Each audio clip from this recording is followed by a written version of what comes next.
चिरां जिल्लानि बासुगावआव बिजेपिनि बारग' जिल्ला नेहाथारि एबा बासुगाव नोगोर आफादनि 1 नं वार्डनि मेम्बार भास्कर मण्डलनि न'आव मोनसे गाग्लोबनाय जाथाय। मिथिनो हानाय बादिब्ला गाग्लोबग्रा सुबुंनि मुङा शुभांकर मण्डल। गाग्लोबग्रा शुभांकर मण्डलखौ बासुगाव पुलिसा हमबाय। थांनाय हराव बिजेपिनि दैदेनगिरि भास्कर मण्डलनि न'खौ गाग्लोबनायनि जाहोनखौ गाग्लोबग्रा शुभांकर मण्डलआ बिथांनि बिसिखौ मोजां मोननानै न'खराव गोजोन गैयै थासारि खालामनायनि थाखाय होनना फोरमायदों। बावैसो सान सिगांसो जुलि जानाय बिजेपिनि दैदेनगिरि भास्कर मण्डलआ हाबा जानायनि सिगां साखाथिनि शुभांकर मण्डलनि बिसि एबा सासे गथ'नि बिमाजों इनायै मोजां मोननायनि सोमोन्दो लाखिबोदोंमोन। हाबानि उनावबो भास्कर मण्डलआ इनायै मोजां मोननाय शुभांकर मण्डलनि बिसिनो गंसे गोदान मबाइल बायनानै होदोंमोन। शुभांकर मण्डलआ बिजेपि दैदेनगिरि भास्कर मण्डलनि इनायै सोमोन्दो लाखिनायनि फोरमान महरै WhatsAppनि मेसेजखौ फोरमान होयो।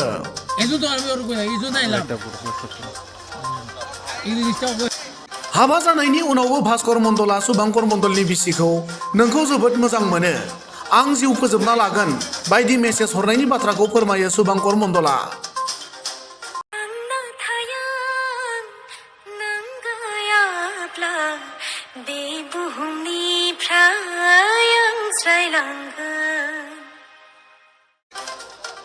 मख'जाथावदि शुभांकर मण्डलआ अजद खालामनाय बादिब्ला बिसिजों सोमोन्दो लाखिनायनि थाखाय बिनि सिगां गोबां बार भास्कर मण्डलखौ बेबायदि सोमोन्दो लाखिनायनिफ्राय गोजानाव थानो थाखाय बुंबोदोंमोन।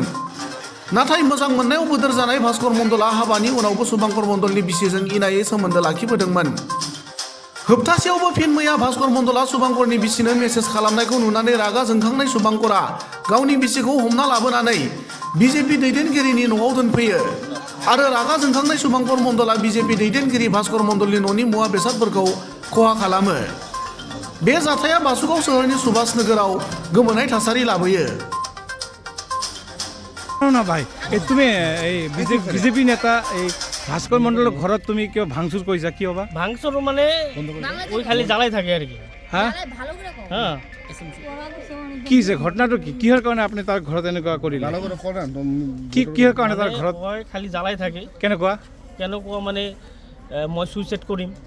কিহৰ কাৰণে কয়? ঠিক আছে, কয় মই তোমাক বিৰাট ভাল পাওঁ। কাক কাক কয়? মানে আমাৰ ৱাইফক কয় আর কি। কোনে? ভাস্কৰ মণ্ডল। আচ্ছা, কোন হয়? কোন হয় মানে বিজেপির নেতা। আচ্ছা, ঠিক আছে, ওই কই থাকে যে মই সুইচাইড কৰিম। ওয়ার্ড কমিশনার হয় ওই। ঠিক আছে, কয় জ্বালাই থাকিম মই। ঠিক আছে, খালি ফোন কৰি থাকে, মেসেজ কৰি থাকে। ভাস্কৰ বিয়া কৰা নাই নেকি? হ্যাঁ, বিয়া করছে। ঠিক আছে, ভাস্কৰ বিয়া করার পিছত ফিল্ডটুনির পৰা আহার পরে মোবাইল দিছে এটা। কাক? আমার ওয়াইফক মোবাইল দিছে। আচ্ছা দিছে। হ্যাঁ, ঠিক আছে, মোবাইল দিছে। ওর ঘৰত যায় মই ওর ওয়াইফক মই কৈছোঁ দেখা যে এনেকা মানে মোবাইল এটা দিছে আর মেসেজ কৰি থাকে।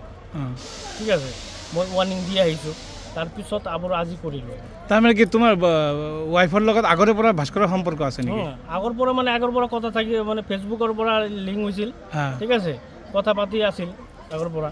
ঠিক আছে, তাৰপিছত মানে সুইচাইডৰ কথা কৈ থাকে আৰু কোনে সুইচাইড কৰিব? ভাস্কৰ। আচ্ছা, কিহৰ কাৰণে কৰিব? মানে মই ভাল পাওঁ আপোনাৰ ওয়াইফক। মই ভাল পাওঁ এনেকা কৰি থাকে। আজি কিয় ভাঙিলে তাৰ ঘৰ? ভাঙিলে মানে আজিও মেছেজ কৰিছে, সেইকাৰণে মই লৈ গৈছোঁ। মই সেইকাৰণে ভাঙচুৰ কৰিছোঁ। মই মেছেজটো আছে নে? আছে মেছেজ আপোনাৰ আছে। ওয়াইফ ক'ত আছে এতিয়া? মেছেজটো দেখাব পাৰিব নেকি? মেছেজটো দেখাব পাৰিব? মেছেজটো মই দেখাম, পিছত দেখাম। মই এতিয়া মই ওয়াইফক লৈ মই থানাত যামতো। ঠিক আছে, এই কাৰণে মই থানাত যাই আপুনি মেছেজটো যে দেখাই যায় এটা প্ৰমাণ আমি দেখাব পাৰিম বস্তুটো, যদি আপুনি মেছেজটো দেখুৱাই দিয়ে। আপুনি যদি দেখুৱাই দিয়ে ভাল হয়। থানাত দেখাম, তাৰপিছত চেন আপোনাক দেখাব পাৰোঁ। মই থানাত হ'লে আপোনাৰ মোবাইলটো পুলিচে ৰাখি দিব, নিদিব তোমাক? নিদিব আমাক। মই পৰিকৰ্ম কৰি ৰাখিছোঁ। আপোনাক দিয়ক না, স্ক্ৰীনশ্বটটো আমাক দেখাই দিয়ক। স্ক্ৰীনশ্বটটো আপুনি দেখুৱাই দিয়ক, নহ'লে মোবাইলটো লৈ যাব না তেওঁলোকে। আপুনি দেখাব নোৱাৰিব, ডিলিট কৰি দিব। এইটো প্ৰমাণ হিচাপে, নহ'লে আপুনিতো অভিযোগ এনে আনিব নোৱাৰে ন। আপুনি এনে কাৰোবাৰ ওচৰত অভিযোগ আনিব নোৱাৰে। প্ৰমাণটো আপুনি দেখুৱাওক, যদি প্ৰমাণ আছে দেখুৱাওক। আপুনি দেখুৱাওক, দেখুৱাওক, দেখুৱাওক।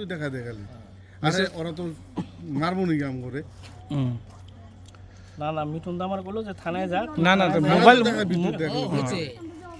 ওরা দুজন কাম করে থাকে। চাওঁ চাওঁ। প্রমাণ তো হয়েছে। ওকে।